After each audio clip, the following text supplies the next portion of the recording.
my most favorite and loved teachers, Wayne Dyer. He said that it's far better to be kind than it is to be right, and we kind of like, I have this really good example, if you like, and it was about a month ago when I had a client, and he came to me, and he was actually a client for other reasons, but at one point he was talking about his relationship with his partner. And he was saying that virtually every day when he got home from work, it would start off as being quite sort of peaceful and normal, and then that would get eroded quite quickly into some argument over something that was like not important at all. And this went on almost on a daily basis. And I said to him, "That is fantastic. That is really good." And he was confused. And he said, "Well, why?" I said, "Well, because you know the time that it is occurring. So because you know the time, you can preempt it. It's like you're in a battle with somebody else, and you know the time that they're going to attack. Okay, so that gives you a good advantage because you can prepare." And I said, like, the battle isn't with your partner; it's with you. So you now know that okay, I get into this situation at this time, and I can prepare. And we was out in town, so I said, let's go and get some equipment for your battle with yourself. And we went out and we went to a clock shop and bought an alarm clock that you could set multiple alarms on. Okay, so you could set them like 3 or 4 different alarm times for it to go off. And I said, "Well, what time do you get home?" He said, 7 o'clock. I said, "Great. We'll set the first one for 7:30, then 8, and then 8:30. And what you've got to do is, when this alarm goes off, the reminder for you to remember is that it is far better to be kind than it is to be right. So when you'll be in the middle of your sort of argument or discussion or whatever with your partner, okay, this alarm will go off and you'll go, what's that? Oh yes. And then it will interrupt your current pattern, and you'll say, and to whatever your partner's saying, you will be kind instead of trying to continue with, because fighting only occurs when you're right and the other person is wrong. You're not referring to selling yourself out, are you?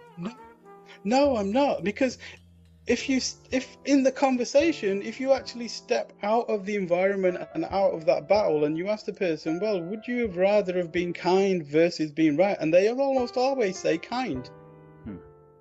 Why did you get divorced? Because I was right and she was wrong. It doesn't work.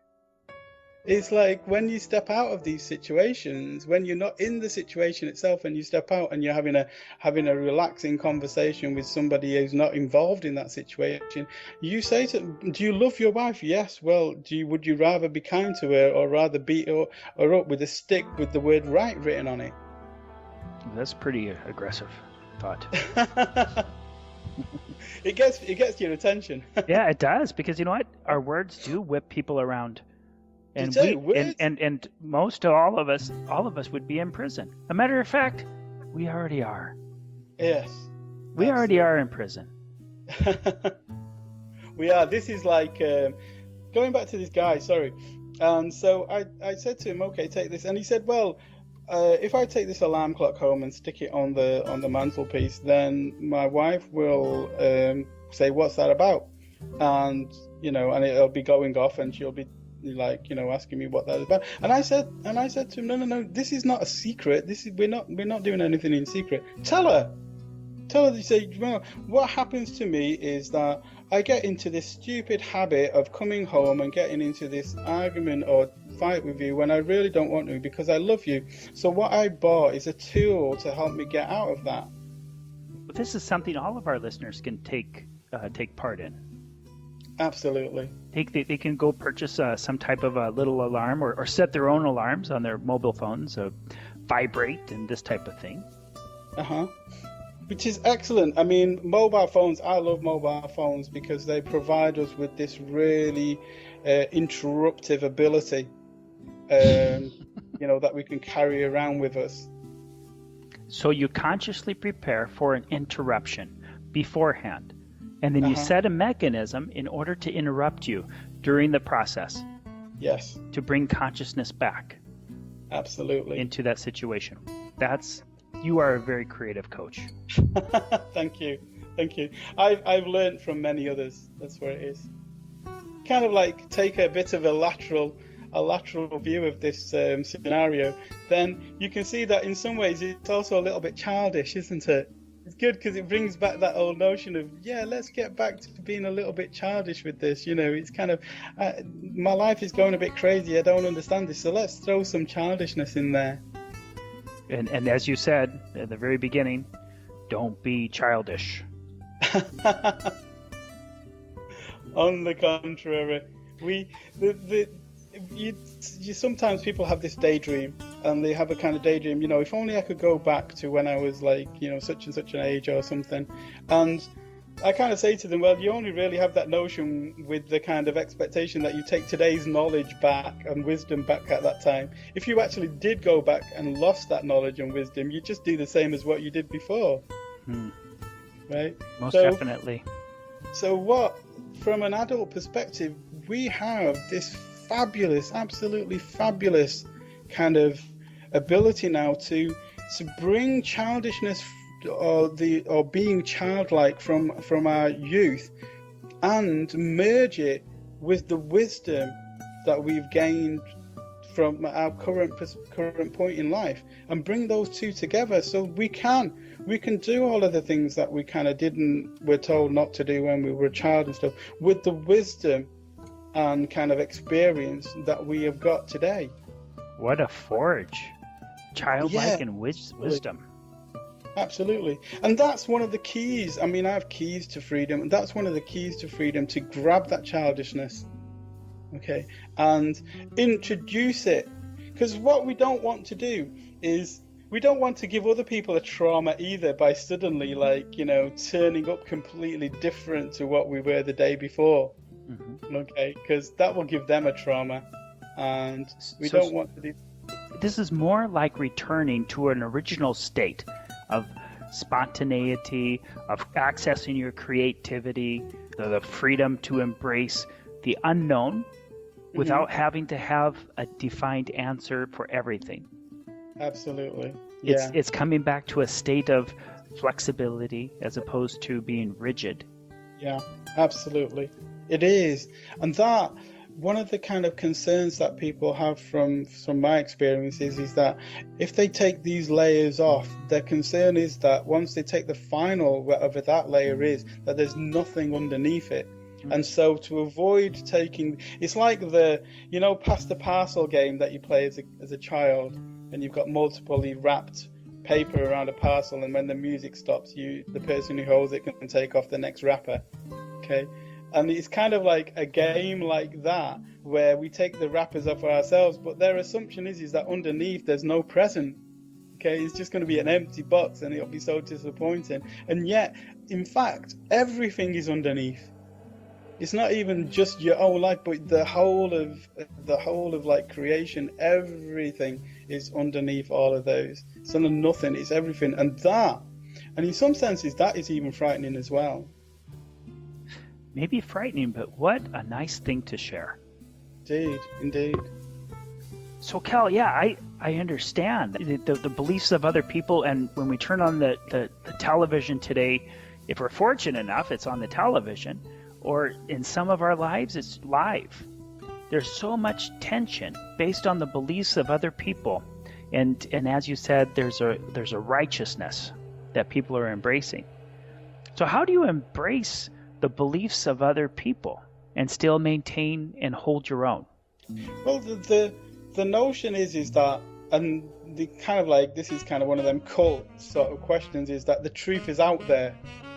Okay, and so let's go and look for that truth that is out there. And when we do that, what is out there is other people. So we end up with picking up the truth based on what most people believe, and then hailing that as the truth. When kind of in enlightenment terms, the truth really is inside. It's personal truth. Everybody has their own position in the world, physically and belief-wise as well. And so what we do is we see the world from our perspective, and so with that comes our perspective of the truth. Okay, so what we should consider is that truth isn't a global thing that is out there, but truth is like beauty. It's in my eye. It's in our eyes. And so what we say then is that we take all of our truths, all the truths that we've kind of held that are kind of universal or global or belong to a belief, belong to a group, and take them inside of us and say, no, all of those are going to be my truths. And everybody else, each person within society, also, we're going to give them the respect of having all of their truths inside of themselves as well. And from that position, you can't argue that I am right and that person is wrong, because you can only say that I am right for me and that person is right for that person. And that's because you've made the decision to own your own personal beliefs, that this is your belief, and nobody else can really have a part of it, can they? Because it's you. Exactly. And you get some really interesting kind of results from this, because you can't argue. You can never defend your truth because it's yours. You know, it's not like something that is outside of you that you can sit and defend and go there, because nobody can attack you, because you can say, well, it's just mine. You know, if I use the analogy of ice creams, and I say, like, well, if one person's favorite flavor is vanilla and another person's is strawberry, you can't have an argument and say, no, strawberry is the right flavor and vanilla is the wrong one. You can only say vanilla is right for that person and strawberry is right for the other. And so it becomes with truths as well. My truth is that, you know, if I see a person in need on the street, I will rush out there and help them straight away.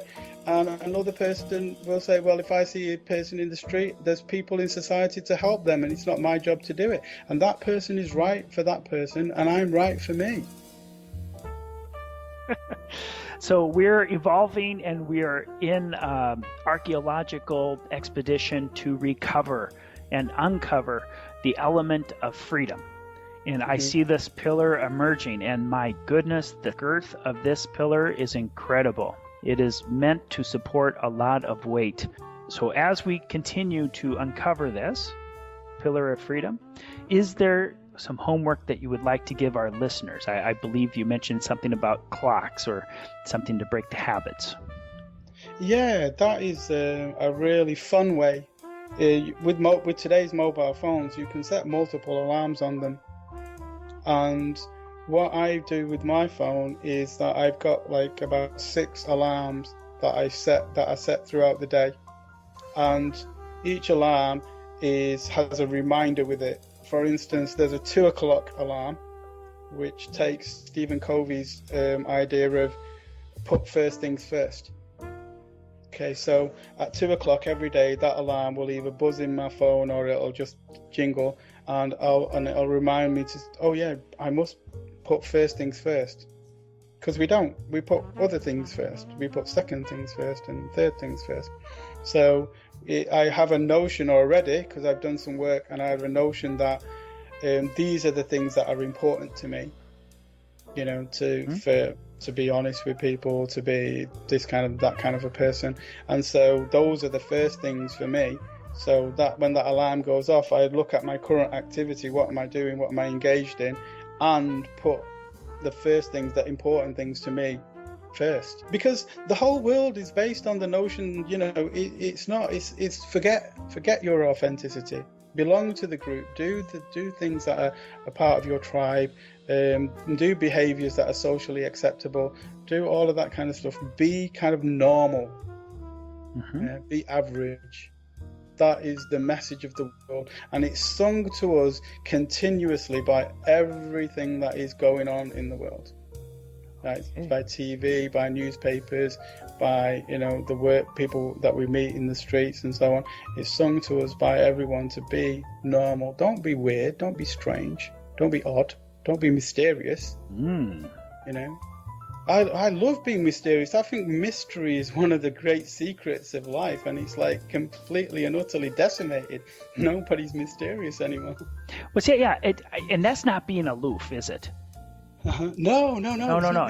Mysterious is just having a